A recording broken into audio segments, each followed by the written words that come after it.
produk probiotik untuk ternak non ruminansia, terutama unggas, ternak babi, dan ternak yang monogastrik lainnya. Terus juga yang produk ketiga ada Bio Bali Tani.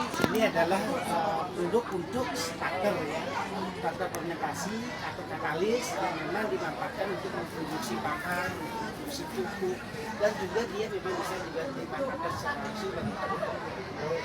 Terus sedangkan kalau yang ini tentunya Amatil Bali Tani, ini adalah produk khusus dia sebagai sumber asam amino bagi ternak.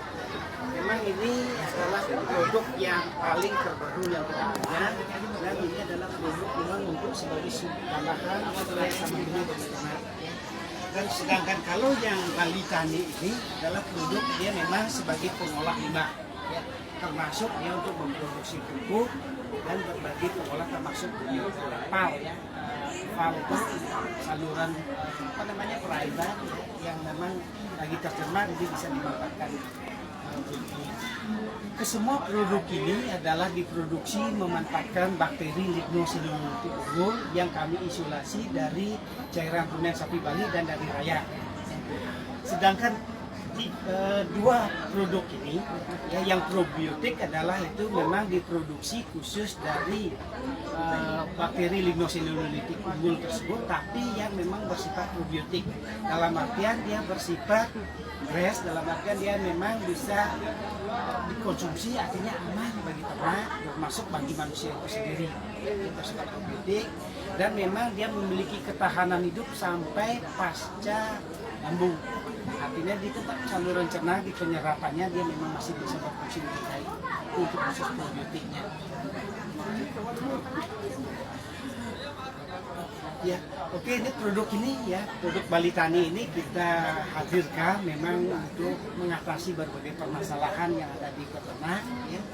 Baik termasuk di usaha peternakan itu sendiri terkait dengan terjadi pencemaran lingkungan, itu nanti jarak antara lokasi peternakan itu dengan pemukiman, ini yang kita mau atasi, termasuk bagi ternak itu sendiri, sehingga memang produktivitas ternak bisa ditingkatkan, kesejahteraan peternaknya sendiri bisa kita tingkatkan, begitu juga dengan lingkungan, ya lingkungan juga kita bisa tingkatkan kesehatannya sehingga pencemaran lingkungan bisa kita atasi.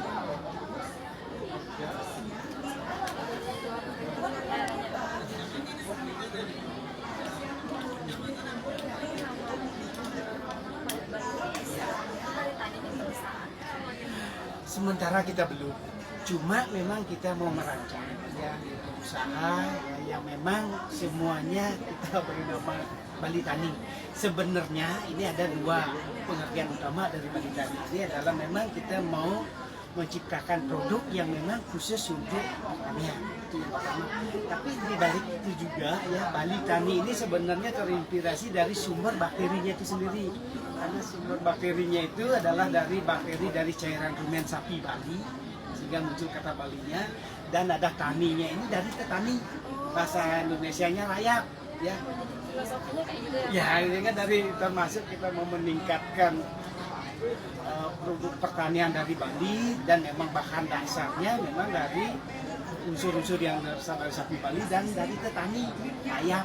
Oh, jadi semuanya itu dari bakteri yang Ya. Ya, semuanya ini memang sumbernya dari kita 5 bakteri yang unggul yang probiotik tersebut. Yang 2 itu berasal dari cairan rumen sapi Bali, itu adalah bakteri Bacillus subtilis yang BRCL dan Bacillus subtilis yang BRLG. Itu memang khusus, memang ini terbaik untuk mendegradasi lignin dan selulosa. CL itu selulosa, lignin. Dan yang dari petani itu memang Aniribacillus sama Bacillus extern. bisa terpikir gitu Pak, petani sebagai Ya, karena pada prinsipnya dasarnya pertama ya, karena memang petani itu kayu ya, kayu yang sebegitu kerasnya bisa didegradasi, dipecah, dicerna oleh petani, apalagi dengan bahan pakan ya. Karena sekarang ini kan kita lebih banyak cenderung untuk memanfaatkan bahan yang berasal dari limbah seperti jerami.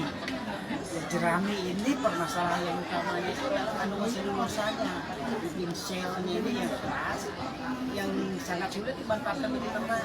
Sehingga dengan memanfaatkan bahannya dari tetani, bakterinya dari tetani, kita harapkan ya selulosa dari jerami pada jerami-jerami apapun yang lainnya bisa tercerna, ya, termanfaatkan bagi ternak.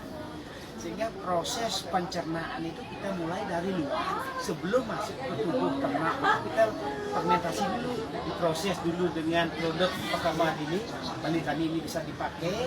Setelah itu begitu masuk ke dalam tubuh dalam bentuk pakan yang sudah jadi, itu bisa masuk silasi pakan. Dilanjutkan dengan penambahan probiotik, nah itu untuk tugas ini tambahan asam amino. Luar biasa nanti. Coba Pak, tanya itu bagaimana Pak? Kita di awal waktu sebelum kita mendapatkan isolat bakterinya ya kita isolasi ya. Terus tekniknya kita memang lebih banyak kita mau ngambil bakterinya itu adalah bakteri dari saluran cernaan sehingga itu kita terus vitaminnya itu setelah itu baru diberikan ditumbuhkan di medium yang kita pakai nutrien tumbuhnya bakteri itu lagi baru kita isolasi, kita pilih bakteri-bakteri yang memang mampu menginteraksi di fungsi sehat tersebut. Menangkap petaninya gimana? Kalau petani kan banyak, rakyat itu banyak. Di sini kita tidak mesti harus memang yang ada di kayu baku, termasuk kita. Yang kita pakai memang lebih banyaknya adalah rakyat yang ada di kayu yang sudah baku, yang kayu sudah mati, yang ditumpuk itu saja. Cuma sekarang kan udah kita lebih permudah lagi, tidak perlu mencari petani, mencari rakyat, tapi kita cukup manfaatkan bakterinya yang sudah kita sediakan. Kalau yang mau mengembangkan ya kita sudah punya isolat. Oh berarti ini Pak, berarti kan pertama nangkep petaninya dulu, kemudian bakterinya diambil dikembangbiakan Pak. Ya, bakterinya yang kita sekarang perbanyak kembangbiakan, bukan lagi petaninya. Ya, karena nanti suatu saat siapa tahu udah semuanya bersih, lingkungannya bersih, mungkin petaninya tidak akan bisa apalagi dah racun-racun pembasmi petani sudah banyak sekarang. Ya bakterinya kita dan memang bakteri yang kita sengaja pilih bakteri yang bersifat probiotik. Artinya bakteri itu memang sehat dan sehat untuk kita konsumsi sendiri. Bersifat fresh, bakterinya aman untuk dikonsumsi. Bagi ternak kita sendiri bisa. Terima kasih banyak. Bapak sambil